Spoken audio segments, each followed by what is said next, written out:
주일 예배에 함께 하신 모든 성도님 주님의 이름으로 환영합니다.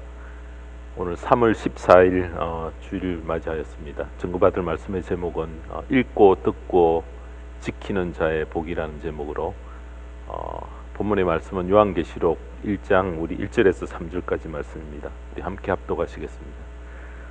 예수 그리스도의 계시라. 이는 하나님이 그에게 주사 반드시 속히 될 일을 그 종들에게 보이시려고 그 천사를 그 종 요한에게 보내어 지시하신 것이라. 요한은 하나님의 말씀과 예수 그리스도의 증거 곧 자기의 본 것을 다 증거하였느니라. 이 예언의 말씀을 읽는 자와 듣는 자들과 그 가운데 기록한 것을 지키는 자들이 복이 있나니 때가 가까움이라. 아멘. 네, 오늘 이 말씀 가지고 읽고 듣고 지키는 자의 복이라는 제목으로 말씀을 전합니다. 우리가 안티프라민이라고 하면 모르는 분이 없을 겁니다. 우리가 젊은 시절 때에 모든 가정에서 즐겨 사용했던 바로 그 약품인데, 그것을 유한양행이라는 제약회사에서 생산을 했는데, 그 회사의 설립자는 유일한 박사입니다. 1895년에 태어나서 1971년에 소천하신 분이신데, 철저한 기독교 집안에서 태어나 그의 아버지는 이 아들의 장래를 위해서 미국 유학을 보냈고요. 그가 미국 유학을 하는 동안에 청교도 신앙을 접하고 하나님의 자녀로서 어떻게 살지에 대해서 말씀으로 잘 준비되어 훗날에 한국에서 올바른 기업가 정신을 일깨우는 일에 크게 공헌했던 그런 분입니다. 제약회사 유한양행을 통해서 공익사업가 또 전 재산을 사회에 고스란히 헌은하고 후손들에게도 그의 기업 정신을 계승하게 한 철저한 그의 신앙 때문에 하나님의 말씀을 가까이하여 끝까지 말씀대로 살려 했던 귀한 신앙의 자치와 위대한 신앙의 유산을 후대 사람들에게 보여줬던, 그리하여 많은 사람들의 기억 속에 남아있는 그런 귀한 모범이 되는 그런 분이었습니다. 또 독일의 총리로 18년을 섬겼던 메르켈 총리가 얼마 전에 물러났습니다. 한 기자가 그녀에게 묻습니다. 당신은 항상 똑같은 옷을 거의 입었는데 다른 옷이 없지요? 이렇게 물으니까 그녀가 대답하기를 나는 모델이 아니라 공무원입니다. 이렇게 대답을 했다고 합니다. 또 다른 기자가 묻습니다. 집 청소와 음식을 준비하는 가사 도우미가 있는지요? 이렇게 물으니 그녀의 답은 아니요, 저는 그런 도우미가 필요하지 않습니다. 그 일을 저는 매일 남편과 저가 함께 합니다. 이렇게 답했다고 합니다. 메르켈은 다른 시민들처럼 평범한 아파트에 살았고요.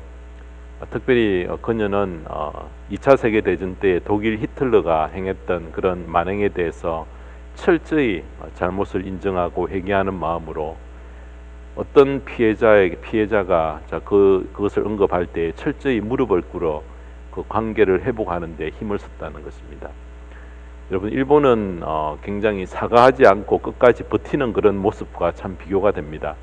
그래서 결국 이 독일을 굉장히 부강한 나라로 이렇게 세우는 일에 굉장히 큰 공헌을 했던 그런 분인데, 그녀는 서독의 함부르크에서 태어났지만은 목사인 아버지가 동독에 교회가 없는 것을 보고 그곳에 복음을 전하기 위해서 당시에 서독에서 동독으로 건너가서 어린 시절을 동독에서 보냈던 그런 분입니다. 그녀는 목사의 딸로 철저히 성경의 가르침대로 살려는 아버지의 귀한 신앙을 물려받았어요. 하나님의 말씀을 엄마의 젖처럼 항상 먹었다. 그렇게 친구들이 전합니다. 독일의 총리가 되었지만은 철저히 성경대로 살려 했기 때문에 큰 존경을 받고 위대한 흔적을 남겨 하나님의 말씀이 얼마나 위대한가를 그의 삶으로 철저히 증거했고 보여줬던 바로 그런 삶이었다는 것입니다. 어떤 아가씨가 책 한 권을 선물로 받았습니다. 너무 기쁘고 신이 나서 책을 읽기 시작을 했는데 읽다 보니까 좀 재미가 없어서 몇 장 읽다가 그만 책을 덮고 책장에 꽂아 주었다는 것입니다. 몇 달 후에 그 아가씨가 여행을 하다가 한 청년을 만나 사랑에 빠지게 되었는데요. 그 아가씨가 만난 청년이 자신이 선물로 받은 책의 저자의 이름과 똑같아서 그 남자친구에게 언급을 합니다. 내가 읽었던 그 책 중에 당신의 이름과 똑같은데, 그렇게 이야기하니까 남자친구는 말하기를, 그래요? 그 책의 제목이 뭐지요? 하니까 아가씨가 그 책의 제목을 말하자 청년이 이렇게 답합니다. 이상할 것도 없죠. 그 책의 저자가 바로 내니까요. 여러분, 그래서 그녀가 집에 돌아오자마자 그 책을 다시 꺼내어 읽기 시작을 합니다. 지난번에 읽었을 때는 지루하기도 하고 재미도 없던 그런 책이 이제는 지금까지 읽었던 그 어떤 책보다 가장 재미있는 책이 되었다는 것입니다. 여러분, 왜 그 책이 그녀에게 재미있게 됐을까요? 책장에 꽂아준 사이에 그 책의 내용이 바뀌었겠습니까? 책의 내용은 전혀 바뀌지 않았습니다. 그 이유는 간단합니다. 사랑하는 사람이 썼기 때문에 그렇습니다. 전까지는 전혀 모르는 사람이 쓴 것이기 때문에 흥미가 없었지만은 사랑에 빠져 사랑하는 사람이 쓴 책이기에 그 재미가 점점 더해져서 재미있을 수밖에 없게 되었다는 것입니다. 성경을 내가 외면하고 들추어보기도 싫어졌다라는 것은 달리 표현하면은 하나님의 사랑이 매우 식어졌다라고 그렇게 진단할 수 있습니다. 여러분, 지금 열애 중인데 사랑하는 애인이 만일 매일 연애 편지를 써 보낸다고 가정해 봅시다. 여러분, 그 편지를 읽겠습니까? 안 읽겠습니까? 바쁘다는 핑계로 그 연애 편지를 뜯어보지도 않고 상자에 차곡차곡 쌓아 놓겠습니까? 아마 그럴 사람은 없을 것입니다. 아무리 바빠도 잠을 자지 못할지라도 그 편지는 꼭 읽을 겁니다. 사랑하는 사람으로부터 받은 편지라면은 차 안에서도 읽을 것이고 직장에서 사무를 보다가도 잠깐 짬을 내어서 읽고 싶을 것이고, 심지어는 남들이 볼까봐 두렵다면은 화장실에 몰래 가서라도 읽을 것이고, 아무리 잠이 와도 그 편지는 꼭 읽고 잠을 잘 것입니다. 만약 글을 모른다면은 글을 아는 사람을 찾아가 졸라서 읽어달라고 그렇게 부추길 것입니다. 성경은 하나님께서 우리에게 보내신 연애 편지입니다. 그래서 이 나를 사랑하여 보내신 연애 편지를 읽고 싶지 않다는 것은 하나님에 대한 사랑이 식었다라는 그런 증거입니다. 요한계시록의 이 말씀은 사도 요한이 예수를 믿는다는 그 이유로 밤모섬에 유배되었을 때에 기록되었던 말씀입니다. 계시록 1장 9절에서 10절은 이렇게 밝힙니다. 예수 안에서 여러분의 형제요, 예수 안에서 환난과 그 나라와 인내에 여러분과 더불어 참여한 사람인 나 요한은 하나님의 말씀과 예수에 대한 정은 때문에 밤모라는 섬에 갇혀 있게 되었습니다. 주님의 날에 내가 성령에 사로잡혀 내 뒤에서 나팔 소리처럼 울리는 큰 음성을 들었습니다. 주님으로부터 받은 계시의 말씀을 기록하면서 첫 시작의 내용이 바로 1절, 오늘 1절에서 3절까지의 내용인데요. 특별히 3절에 사도 요한은 이렇게 기록을 합니다. 이 예언의 말씀을 읽는 자와 듣는 자들과 그 가운데 기록한 것을 지키는 자들이 복이 있나니 때가 가까움이라. 말씀을 읽는 자와 듣는 자들과 그것을 지키는 자들이 복이 있다. 여러분, 그렇게 선언합니다. 여러분, 기독교와 미신의 차이가 무엇입니까?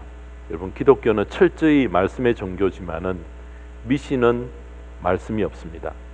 왜냐하면 미신은 신의 뜻이 중요한 것이 아니라 단지 신이 드러내는, 나타내는 능력을 쫓아가기 때문에 그렇습니다. 그래서 신의 능력을 받아 문제 해결에 집중하고요, 그 경험, 능력을 통한 그 신비한 경험을 전부로 여깁니다. 신의 뜻을 알고 신을 섬기려는 것이 아니라 마치 초능력이 임하여 소원이 성취되는 것이 목적이며 더 이상 추구하는 것은 없다는 것입니다. 그러나 기독교는 그렇지 않습니다. 물론 성도들도 하나님의 초능력을 믿고 관심을 가집니다. 그리고 하나님의 능력을 받기 위해 성령의 능력을 우리가 의지합니다. 그러나 기독교에서 그보다 더 큰 것은 무엇인가? 더 근본적이고 더 중요한 것은 하나님의 뜻이 무엇이고 하나님의 말씀이 어떻게 기록되어 있는가? 바로 그것입니다. 하나님의 뜻과 하나님의 말씀에 순종하고 집중하려는 분들이 바로 성도들이라는 것입니다. 어려운 일을 당해도 어려운 문제만 해결되는 것으로 만족하지 않고요, 그 어려움 속에 숨겨진 하나님의 뜻이 무엇인가, 하나님께서 나에게 무엇을 말씀하시는가, 그것을 더 중요시하고 그것을 성경을 통해 발견하고 답을 얻으려는 몸부림을 치는 분이 바로 성도된 우리들입니다. 자, 그러므로 성도이면서 하나님의 말씀을 읽고 듣고 그 말씀대로 행하려 하지 않는다면은, 자, 그의 신앙은 솔직히 말해서 미신적인 신앙으로 흘러버리기 쉽다는 것입니다. 그래서 성경의 표현을 빌리자면은 어린 아이의 신앙에 항상 머물러 있습니다. 자, 우리에게 하나님의 말씀이 소중하다면은, 자, 오늘 본문 3절에서 권하는 세 가지를 우리의 마음에 명심해야 합니다. 하나님의 말씀은 사람을 통해 기록했지만은 하나님의 뜻, 하나님의 마음을 표현한 것이기 때문에, 어떤 경우는 한 절, 더 깊이 나가면은 한 단어, 여러분 이것에 집중하면은 놀라운 영감과 능력을 우리가 받게 되어진다는 것입니다. 그래서 3절에서 밝힌 대로 말씀을 읽고 듣고 지키는 자에게 임하는 복에 대해서 이 시간 증거받기를 원합니다. 첫 번째로 하나님의 말씀의 복, 첫째는 읽어야 한다는 것입니다. 읽는 가운데 하나님의 복이 임한다는 것입니다. 가장 먼저 우리는 하나님의 말씀을 읽어야 합니다. 말씀을 읽어야 하나님의 음성을 듣고, 말씀을 읽어야 하나님의 뜻을 발견할 수 있다는 것입니다. 여러분, 한 번이라도 읽은 말씀은 우리의 마음속에 남아 있습니다. 우리의 생각 속에 잡혀 있습니다. 그래서 그것이 생명의 양식이 되지만은, 전혀 읽은 적이 없이 생소하면은 우리가 양식 삼을 수 없다는 것입니다. 자, 그런데 성경을 읽는 방법은 주로 세 가지입니다. 첫 번째는 다독이고요, 두 번째는 정독이고, 세 번째는 통독입니다. 다독은 많이 읽는 것입니다. 반복하여 자주 읽을수록 그 내용이 우리의 마음에 자리를 잡습니다. 두 번째 정독은 정독이라는 것은 성경 말씀을 통해서 하나님의 음성을 더 세미하게 듣도록 자세히 깊게 읽는 것을 말합니다. 특별히 목회자인 저는, 모든 목회자는 설교 준비를 할 때에 그 본문의 말씀을 반복하여 정독하면서 성령의 인도를 받아 말씀을 전합니다. 오늘 설교를 준비하면서도 이 요한계시록 1절에서 우리 3절 말씀을 제가 참 많이 정독을 했습니다. 정독을 깊이 할 때에 성령께서 들려주시는 말씀이 있습니다. 특별히 3절 한 구절을 가지고 어떻게 설교할 것인가, 이 한 구절을 가지고 성도들을 어떻게 이해시킬 것인가. 여러분, 정독을 반복하며 설교를 준비하다 보니까 성도를 이 말씀으로 설득하려고 하니까 성령께서 말씀을 의지하고 살았던 유한양행의 설립자, 유일한 성도가 떠오르게 하고요, 또 독일 메르켈 총리까지 떠오르게 해주셔서 제가 설교 첫 부분에 그 두 분을 언급한 것입니다. 그래서 이렇게 하나님의 말씀을 정독하고 이렇게 깊이 묵상하는 것 너무나 중요하다는 것입니다. 성경을 많이 읽는 다독도 중요하지만은, 중요한 것은 말씀 속에 감추어 놓은 하나님의 음성을 듣기 위해서 묵상하는 것 참으로 중요합니다. 정독함으로 하나님의 음성을 듣고요, 그 말씀을 어떻게 내 삶 속에 적용되어야 하는지에 대해서 깨닫게 하시는 분이 성령 하나님이십니다. 그 인도하시는 방법은, 여러분, 사람의 환경과 처지와 모든 삶이 다르기 때문에 무궁무진하여서 사람이 상상할 수 없을 정도로 강범위하다, 여러분, 그렇게 말할 수 있습니다. 자, 그러므로 우리가 하나님의 음성을 듣기 위해서 중요한 것은 성경을 암송하여 그 말씀을 가지고 있는 것. 암송하면은 그 말씀이 꼭 필요한 상황에 떠올랐어요, 귀한 길잡이가 되는 놀라운 체험을 할 수 있게 된다는 것입니다. 하나님의 음성을 듣기 위해 꼭 하나 해야 할 일이 바로 또 성경 공부입니다. 성경은 우리 시대, 우리 문화 속에서 주어진 말씀이 아닙니다. 그래서 우리가 지금 읽을 때에 괴리가 있습니다. 신약 성경은 2000년 전, 구약인 경우에는 3000년 전의 시대적인 상황 속에서 특별히 유대인에게 주었던 그런 말씀입니다. 자, 이 말씀이 시대와 문화가 다른 배경에 지금 우리가 살고 있는 이 시대에 우리가 어떻게 적용하기 위해서는 하나님의 말씀을 올바로 깨닫게 되도록 공부를 해야 된다는 것입니다. 그래서 성경 공부가 필요하다는 것입니다. 성경을 읽는 세 번째 방법은 통독입니다. 어린 아이들은 자기가 선호하고 먹고 싶은 그런 반찬만 골라 먹는 편식을 하기 쉽기 때문에 어른들이 골고루 먹이려고 그렇게 애를 씁니다. 왜 그렇습니까? 다양한 영양분을 섭취하게 하기 위해서입니다. 다양한 영양분을 섭취하지 못하면 영양실조에 걸려서 건강을 위협하기 때문에 그렇습니다. 여러분, 성경을 읽는 것도 똑같아서 자기가 때로는 좋아하는 그런 성경만 읽는 경우 영양실조에 걸릴 가능성이 참 많다는 것입니다. 그래서 하나님의 말씀 성경은 66권을 주신 것은 모든 책을 통해서 주시고자 하는 귀한 생명의 양식이 곳곳에 박혀 있다는 것입니다. 때로는 어렵더라도 읽어야 하고요. 때로는 자신의 뜻 취향에 맞지 않아도 읽어야 합니다. 자기 입맛에 맞추려 하지 말고 내 생각과 내 뜻을 하나님의 뜻에 복종시키기 위해 모든 말씀에 귀를 기울여야 한다는 것입니다. 그래서 사랑하는 성도 여러분, 말씀을 읽는 가운데 내려주시는 귀한 복이 저와 모든 성도님의 삶 속에 임하게 되기를 주님의 이름으로 축원합니다. 두 번째로 하나님의 말씀의 복, 둘째는 듣는 가운데, 경청하는 가운데 그 복이 임한다. 그렇게 성경은 말씀합니다. 본문 3절은 하나님의 읽는 자뿐만 아니라 말씀을 읽는 자뿐만 아니라 말씀을 듣는 자에게 복이 임한다. 그렇게 말합니다. 목회자가 많은 시간과 기도로 준비한 설교 말씀의 소중함을 여기서 밝힙니다. 말씀 사역자를 통해 준비된 설교는 성도들로 하여금 말씀을 더 깊고 쉽게 깨닫게 하는 통로가 된다는 것입니다. 물론 성경을 직접 읽을 때에 성령께서 우리에게 직접 감화 감동을 주셔서 직접 깨닫고, 어떤 경우에는 직접 하나님의 음성을 듣는 그런 경우도 있습니다. 그러므로 목회자가 준비하는 설교는 성도들의 입장에 내려가서 이해되도록 성도를 철저히 하나님의 말씀에 설득시키는 바로 그 내용이 준비된 설교라는 것입니다. 그러므로 듣는 가운데 임하는 하나님의 복을 받기 위해서는 몇 가지 준비를 해야 합니다. 우리가 매주일마다 하나님 예배 가운데 하나님 말씀을 받을 때에 설교에 대한 기대감이 있어야 된다는 것입니다. 설교 가운데 나에게 주시는 말씀 하나라도, 나에게 해당되는 말씀 하나라도 붙잡겠다라는 그런 결심을 하고요. 또 그 가운데 내가 내 삶에 실천해야 될 한 가지를 붙잡아 보겠다라는 그런 마음을 가지고 설교를 경청하면은 반드시 여러분 어떤 설교를 목사가 하든지 그 가운데 한 가지를 찾게 만들어 주신다는 것입니다. 이런 마음가짐으로 설교를 경청하는 성도의 신앙은 반드시 여러분 성장하게 된다는 것입니다. 그러므로 우리가 매주 예배를 통해서 보내는 설교 말씀은 신앙생활에 매우 소중하다는 것입니다.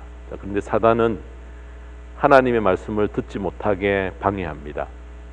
사탄은 모든 수단을 동원하여서요, 설교를 못 듣게 하고 설교를 지겹게 만들고 때로는 말씀을 못 듣도록 우리의 길을 막아버린다는 것입니다. 설교를 못 듣게 하는 사탄의 전술 중에 가장 흔한 방법은 말씀을 선포하는 설교자와의 관계를 나쁘게 만들어버리는 것입니다.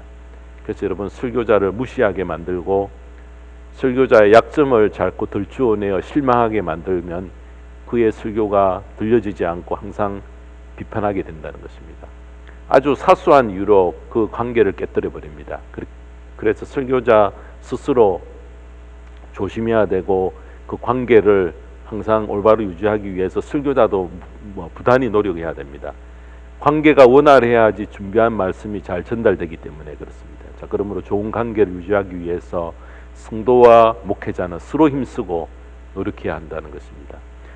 그 좋은 예가 주님의 사역 가운데서도 나타났습니다. 주님께서 말씀을 준비하여 선포할 때에 항상 여러분 바리새인과 서기관들은 항상 주님께 도전하고 불신하여서 그 말씀에 대해서 비판하는 그런 자세로 나아갔기 때문에, 관계가 좋지 않았기 때문에 주님의 말씀을 그들은 올바로 받지 못했다는 것입니다.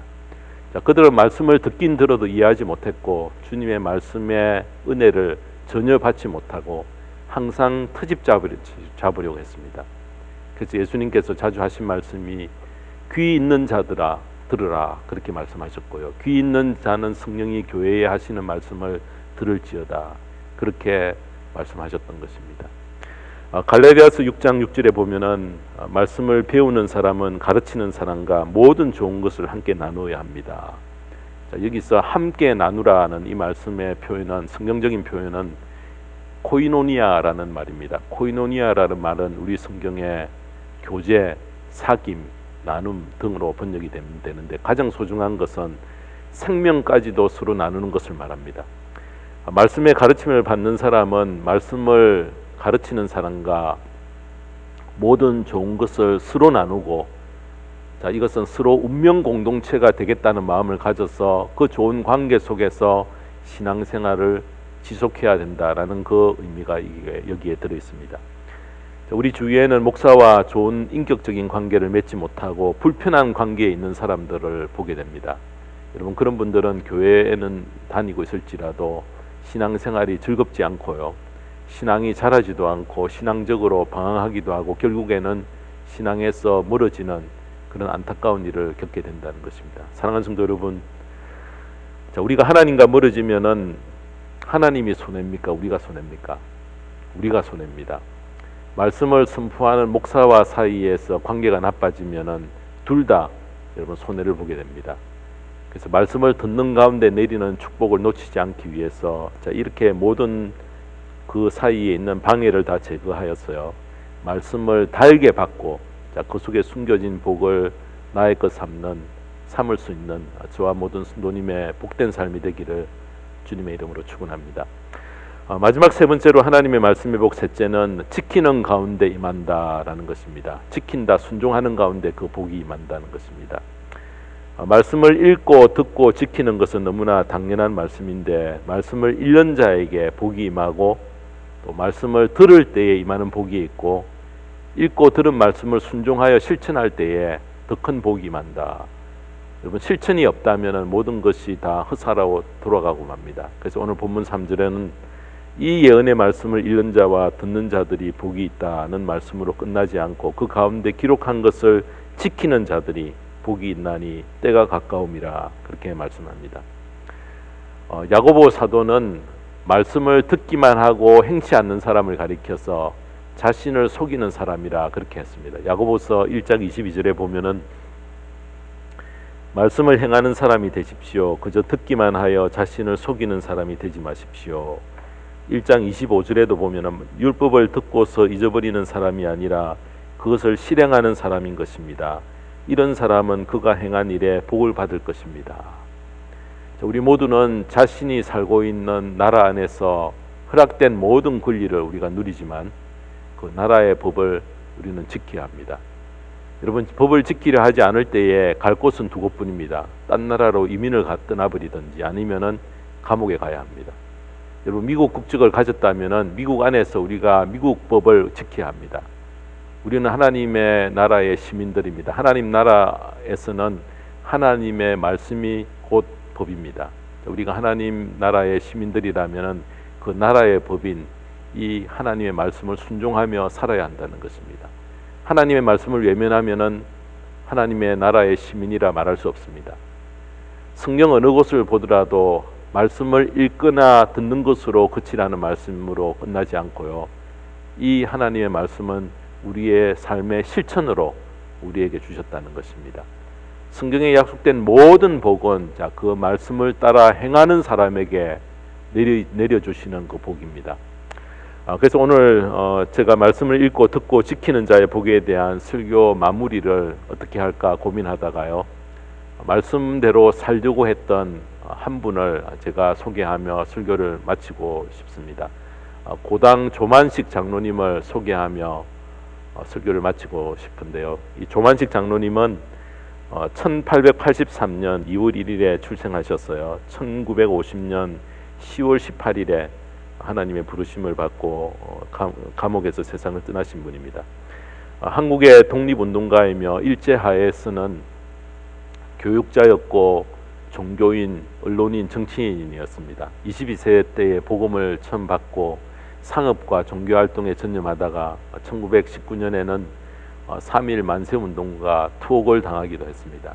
오산학교에서 교사와 교장으로 교편을 잡기도 했는데 일제하에서 교육활동과 또 물산장려운동, 국내 민간 자본으로 학교 설립을 추진했고요. YWCA 평양지회 설립, 신간회 등을 주도하였던 교회 안에서 굉장히 존경받는 그런 장로님이었습니다. 오늘 제가 이분을 소개하고 싶었던 이유는 신앙적으로 등망이 높아 많은 사람들로부터 인정과 존경을 받았기 때문이 그렇습니다. 1945년 해방 이후에 평양에는 신탁 통치를 하기 위해서 김일성이 소련의 후원으로 북한을 다스리려고 했을 때에 그의 눈에 가시와 같은 존재가 바로 조만식 장로님이었습니다. 왜냐하면은 당시에 김일성이 이렇게 이야기를 할 때는 사람들이 냉소하고 듣질 않았는데 평양 시민들이 조만식 장로님이 한 말이라고 하면은 모두 다 따르고 그것을 믿었던 것입니다. 자, 그 이후로 신앙의 덕을 많이 쌓았던 그런 분이기 때문에 모든 사람들의 마음을 얻고요. 모두가 환영하고 그의 말에 귀를 기울였습니다. 자, 이런 상황이 되니까 김일성이 안 되겠다 여겨서 조만식 장로님을 1946년 1월에 평양 고려 호텔에 감금시키고 일체 면회도 못하도록 막았다는 것입니다. 아내와는 면회를 제한적으로 허락을 했는데 아내가 자주는 못 가지만은 간혹 이렇게 면회가 갈 때 어느 하루는 아내가 면회를 가니까 장로님께서 이렇게 말씀합니다. 여보, 다음번 면회는 나와 마지막 면회인 줄 알고 오구려라고 그렇게 이야기를 했다는 것입니다. 장로님은 이미 자신의 죽음을 예견하고 있었던 장로님은 다음번 면회를 아내와 마지막 면회로 잡고 아내에게 자녀와 함께 남한으로 내려가라고 군하려고 했던 것입니다. 그래서 마지막 면회를 왔을 때에 대화를 하면서 장로님이 흰 봉투 하나를 아내에게 건네주면서 자, 이것을 가지고 자녀들을 데리고 남쪽으로 내려가도록 권했습니다. 집에 돌아와서 그 봉투를 열어보니 그 속에는 장로님의 잘랐던 머리카락이 담겨져 있었습니다. 남쪽으로 내려가서 자신의 죽음의 소식을 듣게 되면은 관에 자신의 머리를 넣어 장사를 지내라는 그런 사인이었다는 것입니다. 자, 이미 자신의 죽음을 예감하고 대비하는 그런 지혜가 있었다는 것입니다. 연세대학교의 그 김동길 교수님은 이 조만식 장로님에 대해서 이렇게 말합니다. 시원한 바람처럼 와서 결의의 가슴을 한번 시원하게 스치고 사라진 성경의 철저한 실천자라 그렇게 평했습니다. 조만식 장로님은 신앙을 기초로 한 기독교 인생관으로 철저히 무장하셨기 때문에 옳지 않고 바르지 않는 일을 추호도 용납하지 않았던 그런 분이라는 것입니다. 그래서 한국 근대사의 하나님의 말씀을 실천한 위대한 인물로 그의 이름은 많은 성도들과 국민들의 입에 항상 회자되고 있는 그런 분이라는 것입니다. 사랑하는 성도 여러분, 시편 119편 105절에는 이렇게 말씀합니다. 주님의 말씀은 내 발의 등불이요 내 길의 빛입니다 라고 시인은 고백합니다. 하나님의 말씀은 우리의 길을 인도하는 빛입니다. 캄캄하고 어두운 인생길이지만은 우리가 가야 할 길을 비춰주는 등불은 오직 하나, 하나님의 말씀뿐이라는 것입니다.